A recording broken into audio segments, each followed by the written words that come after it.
Welcome back. A brand new year means another chance to make a fresh start, especially when it comes to our finances. More and more people are not only making financial resolutions, they are also making them stick. Financial expert Matt Gulbransen, owner of Callahan Financial Planning, is here to help us with some of those tips to make sure those resolutions stick. Thank you so much for joining us. Thank you for having me. Good morning. What would you say the biggest mistake people make would be as far as setting the resolution or wanting to sort of, turn the page and start off with a clean slate?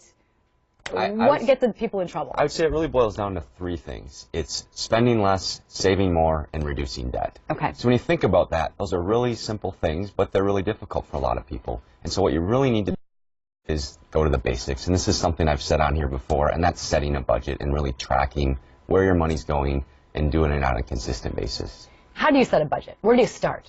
Well, first off, it's really simple. Going through where your credit cards, your bank accounts, and really see where is that money going on a regular basis and where can you make changes, right? Being accountable. Because a lot of times we don't look at how often maybe we're eating out or how often we're spending, on things maybe that aren't necessities. Correct. It's just easier to not look, right? I mean, so when you think about it, you really need to track this stuff closely. Okay. So you have 5 tips as well that you want to run us through. Absolutely. So what I'll do is I'll start with the first 2. So the first one is to set goals, and not just to set vague goals, be very specific. So let's say your goal is to save more money. It's actually the second most popular New Year's resolution to losing weight. So let's say if you want to save more money. By doing that, what you want to do is boil it down to maybe even monthly or even by pay period. Instead of setting a big lofty goal, break it down into small increments. Oh, okay. That makes sense. And then secondly is to be prepared. Unfortunately, finances are stressful enough as it is, right? And so what you want to do here is be prepared, set an emergency fund,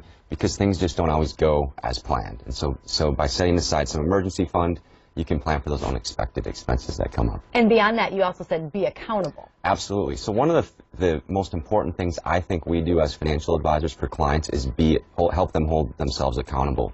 So much like a personal trainer might help you with your health or your fitness, we sort of do the same thing for people. So have someone hold you accountable and help you achieve your goals. Being realistic, you also said that's a big element. Yeah. So if you set a too lofty of goal, you're almost setting yourself up for disaster. So again, set small goals, set incremental goals so you can reward yourself and see some momentum along the way. And of course, don't give up. Absolutely. I know this sounds really cliche, but you need to be persistent. It's stressful enough as it is to plan for our finances, and there's always going to be things that you don't plan for that happen. So be accountable, set goals, and just stick with it for 2017. Thank you, Matt. Very good advice. We appreciate it. Matt from Callahan Financial, we appreciate it. Have a very happy new year. You as well. Sounds like you're going to be in bed early with the little one. Absolutely. We have 22-month-old twins, so maybe by 10 o'clock. Maybe by 10. Yeah, that's about, that'll be pushing it for me.